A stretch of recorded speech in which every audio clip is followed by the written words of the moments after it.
Hello बच्चों, आज हम कर रहे हैं क्वेश्चन नंबर 12। देखते हैं क्वेश्चन क्या कहता है।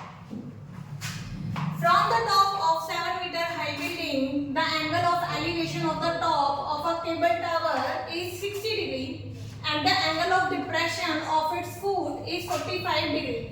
Determine the height of the tower. ठीक है, पहले इसकी पिक्चर ड्रॉ करते हैं। पिक्चर के अकॉर्डिंग देखते हैं क्वेश्चन को।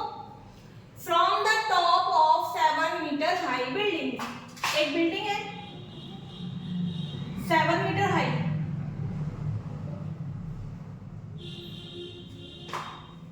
The angle of elevation, elevation angle कह रहा है, यानी कि एंगल हमारा यहां से ऊपर की साइड जाने वाला है। Of the top of the cable tower, इसका मतलब ये एंगल जो एलिवेशन एंगल बन रहा है केबल टावर का, टावर क्या है हमारी बिल्डिंग से हाई है। क्लियर? टी से पता चल जाएगा हमें ये टावर है हमारी। इज 60 डिग्री, और जो ये एंगल है हमारा ये बन रहा है 60 डिग्री। तो 60 डिग्री एंगल बनाने के लिए एक बेस लाइन की जरूरत है। नीचे एक बेस लाइन डाल दी हमने और ये एंगल हो गया 60 डिग्री का। And the angle of depression, यहीं से डिप्रेशन एंगल भी बन रहा है। डिप्रेशन एंगल ध्यान है कहां जाता था? डाउनवर्ड, नीचे की तरफ जाएगा। Of its foot is 45 degree, यहां से इसी टावर के फुट का एंगल ऑफ डिप्रेशन बन रहा है हमारा कितने डिग्री? 45 डिग्री। तो यहां पर एंगल बनाने के लिए एक बेस लाइन यहां डालनी जरूरी है 45 degree. Determine the height of the tower, tower की हाइट पूछिए। तो देखो अगर ये पार्ट हमारा 7 मीटर है तो ये वाला पार्ट भी 7 मीटर। टावर की हाइट निकालने के लिए हमें ये वाला पार्ट प्लस में ये वाला पार्ट चाहिए, तो इस वाले पार्ट को एक्सलेट कर लेंगे। नेमिंग करते अपने क्वेश्चन को। ए बी ऑलरेडी दे चुके हैं, तो सी यहां पर आ गया डी। ठीक है, तो दो एंगल देखने होते हैं। कौन कौन से एंगल बन रहे हैं हमारे? 45 और एक 60।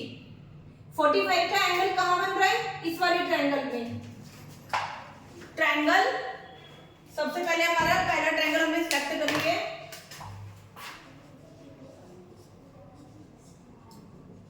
इन ट्रायंगल CBT,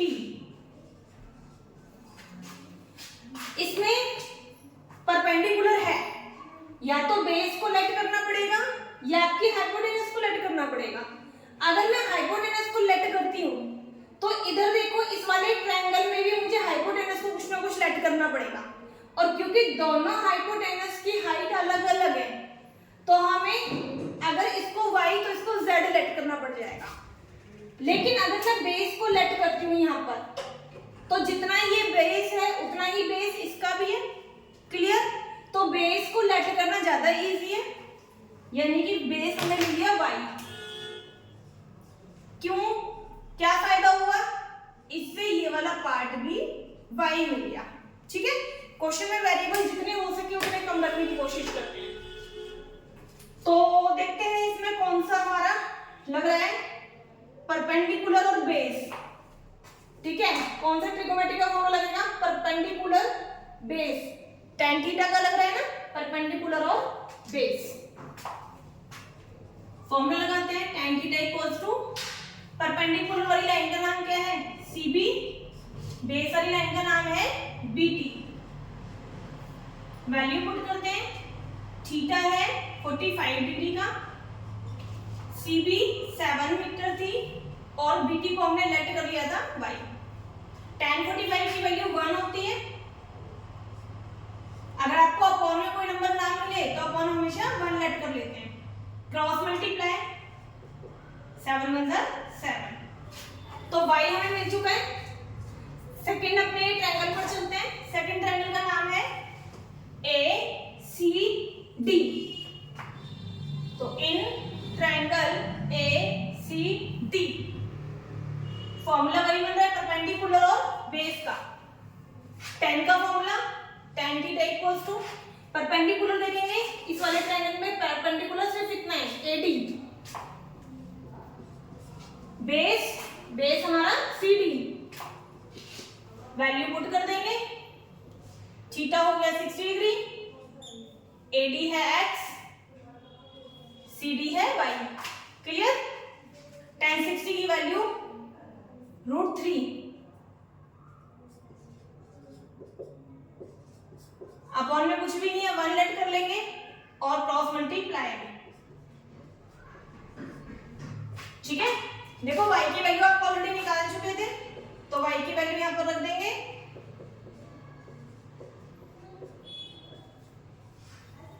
तो x की वैल्यू कितनी आ चुकी है? 7√3। हमसे पूछी क्या था? पूछा गया था 80 की हाइट कैसे निकलेगी? AD plus DT। अब AD आप निकाल चुके हो, जो x की वैल्यू थी, यानी कि 7√3 प्लस DT हमें दे रखा था ऑलरेडी 7 में कॉमन आ गया, √3 प्लस 1 मीटर। इजी क्वेश्चन था।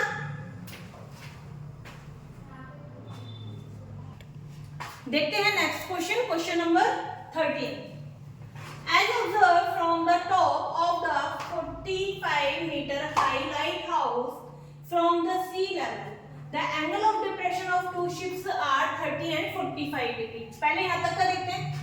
क्वेश्चन कहते हैं एक 75 मीटर हाई लाइट हाउस है, ठीक है, तो पहले एक लाइट हाउस बना देते हैं हम, एल नाम दे दिया है, पता रहेगा कि लाइट हाउस है। From the sea level, the angle of depression of two ships, इसके टॉप से एंगल ऑफ डिप्रेशन जा रहा है, यानी कि एंगल डाउनवर्ड जाएंगे हमारे, और दो एंगल बन रहे हैं, एक 30 डिग्री, एक 45 डिग्री। यहाँ से लाइट हाउस से दो शिप को देखा जा रहा है, एक शिप है 30 डिग्री पर और एक शिप है 45 डिग्री पर। अब एक शिप यहाँ हो सकता है, एक शिप यहाँ भी हो सकता था, लेकिन क्वेश्चन में मेंशन है कि if one ship is exactly behind the other on the same side of the lighthouse, अगर एक शिप आप इधर मान रहे हो तो दूसरा शिप एग्जैक्टली उसी के पीछे है। क्लियर?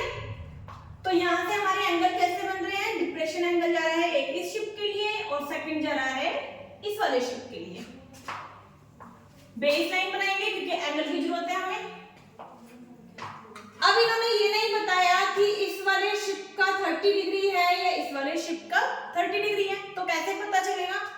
जितना एंगल दूर जाएगा उतना ही एंगल छोटा हो जाएगा, यानी कि पीछे वाला जो शिप है यहाँ बन रहा होगा 30 डिग्री का एंगल, और जितना हम 90 डिग्री की तरफ आते हैं, ये 90 डिग्री एंगल है हमारा, जितना भी हम आगे बढ़ेंगे एंगल हमारे बढ़ते चलेंगे, यानी कि ये वाला हमें मिल गया 45 डिग्री का।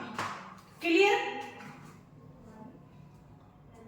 क्या फाइंड करना है? Find the distance of two ships. आपको दोनों शिप के बीच में डिस्टेंस फाइंड करना है, तो इसको x लेट कर लिया, तो बचे हुए डिस्टेंस को y लेट कर लेंगे, क्योंकि लाइट हाउस की हाइट गिवन है क्वेश्चन में 45 मीटर। ठीक है, नेमिंग करते हैं अपने क्वेश्चन को, A, B और C। चलिए ट्रायंगल देखते हैं, ट्रायंगल कौन कौन से सिलेक्ट होते हैं। एक ट्रायंगल आता है ALC, सेकंड एंगल है ALB। देखो इन्हीं दोनों में आपकी 90 डिग्री वाली लाइन आ रही है। Clear? In triangle ALC formula select करेंगे, perpendicular by base, perpendicular by base, tan theta का फॉर्मूला आया, tan theta equals to perpendicular line का नाम है हमारा AL और बेस लाइन का नाम है LC। वैल्यू रख देते हैं, 45 डिग्री थीटा था, AL 75 है और LC 5। tan 45 की वैल्यू 1 होती है, क्रॉस मल्टीप्लाई करेंगे दोनों को तो y की वैल्यू आ गई 75। क्लियर? अब लेते हैं बड़े वाला ट्रायंगल। बड़े वाले ट्रायंगल का नाम बोलेंगे इन ट्रायंगल ALB।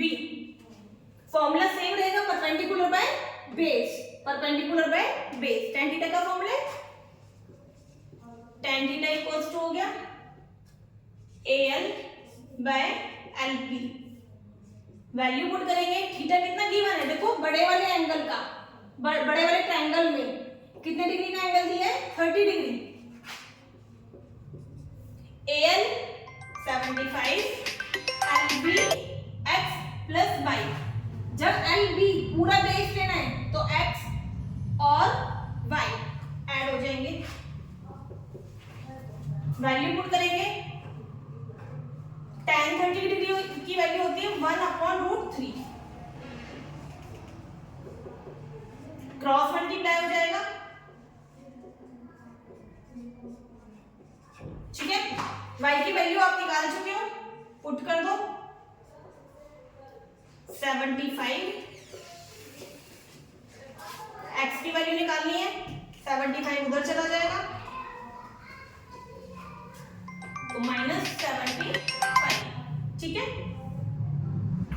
इन दोनों में से देखिए 75 कॉमन आ रहा है, क्या बचा अंदर, √3 -75 कॉमन आ गया तो 1, तो x की वैल्यू कितनी आ गई है, 75 √3 -1। अगर आपको भी इन क्वेश्चंस में कोई भी प्रॉब्लम है तो आप मुझे कमेंट कर सकते हैं, मैं आपके जितने भी डाउट हैं उनको क्लियर कर दूंगी। Thank you.